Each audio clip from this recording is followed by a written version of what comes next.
ఎందుకంటే యువతకి మన సహస్రాల వరకు నిలబడి ఉండాలనేటువంటి ఒకటి చేసేవాడు కనబడలేదు. ఎందుకంటే ఆరోగ్య గడిపిలేదు కదా, సోనిగా ఉంటుందండి. అది ఎవరైతే చూడాలనుకుంటారో వివిధ సత్యనారాయణ కానివ్వండి, మన శరీరంలో అంతర్లీనంగా ఉండేటువంటి కుండలిని శక్తిని తీసుకొచ్చి ముందు పెట్టుకొని దానికి పూజ చేసుకొని ఇంత ముందు అనేక జన్మలు ఎత్తిపోయాయి కదా. అనేక అంటే ఏంటంటే ఒకటో రెండో వందో వెయ్యో కాదు, అనేక కోట్ల మనుష్య జన్మల్లో కూడా నానా రకాలైనటువంటి జాతులలో పుడుతూ చస్తూ అవన్నీ చేసుకుని ఇప్పుడు అతి మంచిగా ఉండేటువంటి శరీరం మనకు కనబడుతుంది. ఏ విధంగా అంటే మళ్ళా జాతులంటే మళ్ళీ మీరు మిస్టేక్ చేసుకోవడం అనేది లేదు. పుట్టివాడిగా పుట్టివాడిగా భోగవాడిగా పిచ్చివాడిగా ఇన్ని రకాలైనటువంటి మనుషులు మన ముందు కనబడుతున్నారు కదా.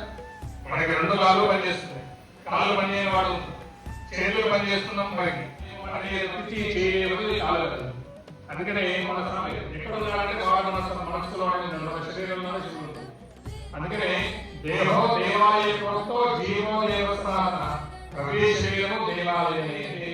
ఉన్నవాళ్ళ చదువుకున్నవాళ్ళ మనకంటే జ్ఞానం పెద్దదా చిన్నదా ఏ రకాల ఆలోచిస్తున్నాం కాబట్టి ఈ శరీరం డాక్టర్ దగ్గర ఎక్కడ ఉంటుంది, ఆ హాస్పిటల్లో ఉంటుంది. ఎవరైనా సరే డాక్టర్ దగ్గరికి పోతాం, మందులు తీసుకుంటే ఈ శరీరానికి ఉండలేని శక్తి అవకాశం మన చేతికి రాదు. అప్పటి వరకు మనం చేసినటువంటి పాపాలకి సంకల్పం చేస్తుంది. ఎందుకంటే ఏదైనా పని చేయాలి సంకల్పం లేదనుకోండి ఆ పని మీద శ్రద్ధ ఉంటుంది. కాబట్టి ఋషులు ఏం చేసేదంటే మొదలు సంకల్పము, సంకల్పం చేసిన తర్వాతే పూజ మొదలు పెడతాం. అవునా కదా, ఏ పూజ అయినా సరే అలా ఒకటా రెండా చేసేది సంవత్సరానికి ఒక్కసారి సత్యనారాయణ వ్రతం చేస్తే ఆయన అడిగేది పెద్ద విషయం. మమ సహ కుటుంబానక్షేమస్థైన భైర వీర్య అనుకుంటూ పోతే ఆయన అయ్యగారితో చెప్పింది చెప్పించి వీర్యం విజయం అభయం ఆయు ఆరోగ్యం ఇవన్నీ అయినా కూడా మళ్ళా మనం అడుగుతాం, అయ్యగారు ఇది ఒక్కటి చెప్పండి, అయ్యగారు ఇది ఒక్కటి చెప్పండి సంకల్పం.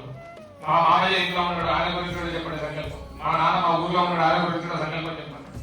ఇన్ని రకాలుగా మన అయ్యగారు ఇబ్బంది పెడతానే యుద్ధం కావచ్చేమో కావచ్చు మాత్రం చెప్పలేము, కావచ్చేమో కానీ ఇంత జన్మలో ఏం చేసిన ఈ జన్మలో ఏం చేసిన లెక్క వేసుకుంటే మనకి రాకున్నా లేదు. కానీ నాకు మహాభారత ప్రదేశాలకు వెళ్ళకూడని సమయంలో వెళ్ళకూడని సందర్భాల్లో మనం వెళ్ళడం, వెళ్ళాల్సిన దగ్గరికి మనం వెళ్ళం. పొరపాటున మన ఇంట్లో గృహప్రవేశమో వివాహమో జరిగిన ఆ వెళ్ళకుండా గృహప్రవేశం చేసాం కదా, ఇప్పుడు మా పాలవ కానీ చెప్పలేదు పోవాలా, దానికంటే దుర్మార్గం కూడా ఉండాలా లేదా ఆలోచించాం. నా బిడ్డ వెళ్ళేది కాదు, నెలవుతుంది, నేను మరి ఎంత స్థాయిలో ఉన్నా కూడా వీరికి పోతుందని మనసులో ఉంటుంది. కానీ డైరెక్ట్ పోకుండా కష్టంగా అందుకని ఏం చేస్తాం, అయ్యగారు చెప్పిండు అది పోతుందంట, అందుకని వీడు అయ్యగారు పెట్టి మాకు తెలియదు. అవునా కదా, ఇలాంటి మనం చేస్తున్నామా లేదు.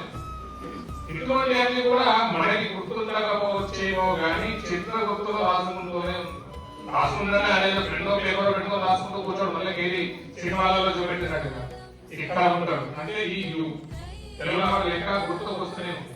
కానీ పోయి సాధించాలంటే వీడు ఎవరైతే పని పెట్టినా వాళ్ళ పడికి పైకి వెళ్ళిపోయింది. వీడు ఏం చేయాలి, లెక్క పైనంత వరకే ఉంటుంది. నీకు జన్మలుగా ఆశరాశి పెట్టేది కష్టపడి అది నీ నాన్నకు వచ్చింది అట్లనే. ఇప్పుడు మన తాతలు వీళ్ళందరూ కూడా సంపాదించిన ఎవరి కోసం మన కోసం కదా. పాపం ఎప్పుడు వస్తుంది అంటే మనం చేసేటువంటి దోషాలలో ఆయన కొంత అనుభవిస్తుంది. ఆయన చేసినటువంటి పాపంలో కొంత ఆయన అనుభవించిన తర్వాత కొద్దికి ఇలా ముందు పుట్టిన వాళ్ళు చేసినటువంటి ఏ పాపమైనా మరి అనుభవించాల్సిన ఆస్తిని అనుభవించినట్లుగానే ఈ పాపాన్ని కూడా మనం అనుభవిస్తూనే ఉంటాం. మరి ఎట్లా వస్తుందయ్యా ఈ పాపము అంటే మన కంటికి కనబడతలేదు కదా. పొలం కనబడుతున్నది, ఇక్కడ నుంచి ఆ చెట్టు వరకు, ఆ చెట్టు వరకు మనదైనా మన కళ్ళ కనబడుతున్నది. ఆ కులం ప్రకారం గొడుగులానో బిల్లులానో ఏదో విధంగా కనబడుతున్నది. మరి పాపం పుణ్యం మనకు కనబడతలేదు కదా. మరి దీనికి బ్యాలెన్స్ ఎట్లా, దీనికి ప్రూఫ్ ఎట్లా? డౌట్ ద్వారా ఏమవుతుందంటే దాని గురించి పరిశోధన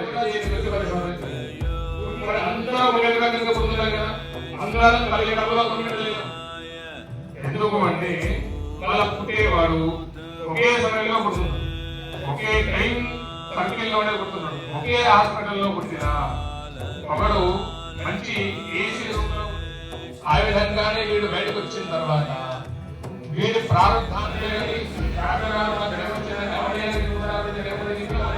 పరిణామాన్ని भवति ओम पूर्णात् विपरात् पूर्णात् वस्मे भक्त्रे नमः ओम गुरुभ्यो नमः ओम त्रिकरणपतये नमः ओम आधारविद्ये नमः ओम मूलकर्मपतये नमः ओम ईश्वरो भव 62 अग्गे स्वाहा अग्गे नमः इदं बलिं समर्पयामि भगवानाय पुत्रास्त्रतः भवः भवः इदं बलिं समर्पयामि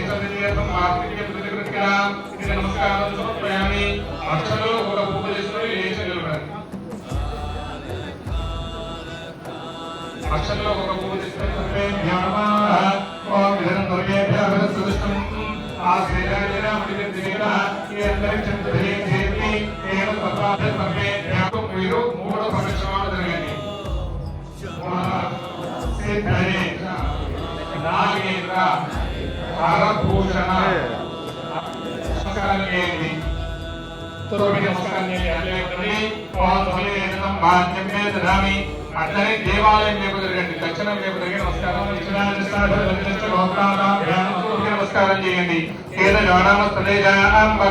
गृह अग्निर्वैजवस्थलेभ्यो भव नमस्ते भोजन दधामि